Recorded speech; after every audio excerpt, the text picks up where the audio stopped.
Welcome to I news.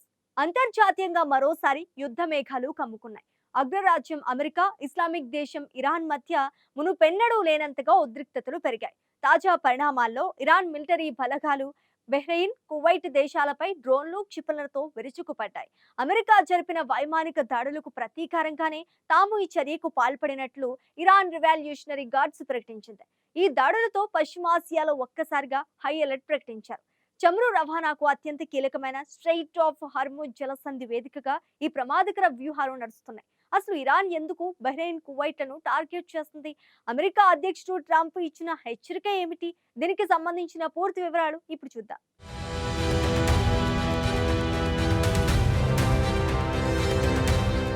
పశ్చిమ ఆసియాలో శాంతి చర్చలు ఆవిరైపోతున్నాయి. ఇరాన్ పారామిలిటరీ రెవల్యూషనరీ గార్డ్స్ ఆదివారం నాడు బహ్రెయిన్, కువైట్లపై భారీ ఎత్తున డ్రోన్లు, మిసైళ్లతో దాడులు చేసింది. అమెరికా తమ దేశంపై జరిగిన వైమానిక దాడులకు సమాధానంగానే ఈ సరిహద్దు దేశాలపై విరుచుకుపడ్డాయని ఇరాన్ స్పష్టం చేసింది. అంతేకాదు, వాషింగ్టన్ గనక తన దాడులను ఆపకపోతే యుద్ధాన్ని ముగించేందుకు జరుగుతున్న చర్చలను పూర్తిగా నిలిపివేస్తాం అని ఇరాన్ హెచ్చరించింది.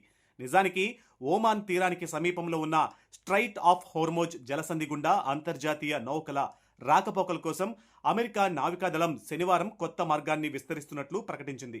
ప్రపంచ చమురు, సహజ వాయువు రవాణాలో 5వ వంతు ఈ జలసంధి గుండానే సాగుతుంది. అయితే ఈ కీలక జలమార్గంపై తమకే నియంత్రణ ఉండాలని ఇరాన్ పట్టుబడుతుంది.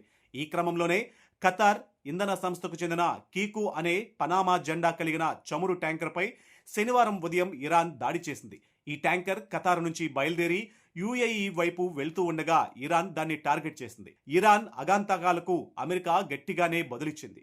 ఇరాన్ దాడులకు ప్రతిస్పందనగా అమెరికా సెంట్రల్ కమాండ్ మిలిటరీ రంగంలోకి దిగింది. ఇరాన్కు చెందిన నిఘా వ్యవస్థలు, కమ్యూనికేషన్ నెట్వర్క్లు, వైమానిక రక్షణ కేంద్రాలు, డ్రోన్ స్టోరేజ్ ప్రాంతాలు మరియు మైన్ లేయర్ సామర్థ్యాలపై అమెరికా వైమానిక దళం బాంబుల వర్షం కురిపించింది. దీనిపై అమెరికా అధ్యక్షుడు డొనాల్డ్ ట్రంప్ తన ట్రూత్ సోషల్ వేదికగా ఇరాన్కు అత్యంత తీవ్రమైన హెచ్చరికలు జారీ చేశారు. ఇరాన్ మరోసారి కాల్పుల విరమణ ఒప్పందాన్ని ఉల్లంఘించిందని, అందుకే వారి క్షిపణి, డ్రోన్ నిల్వల కేంద్రాలపై మా సైన్యం దాడి చేసిందన్నారు.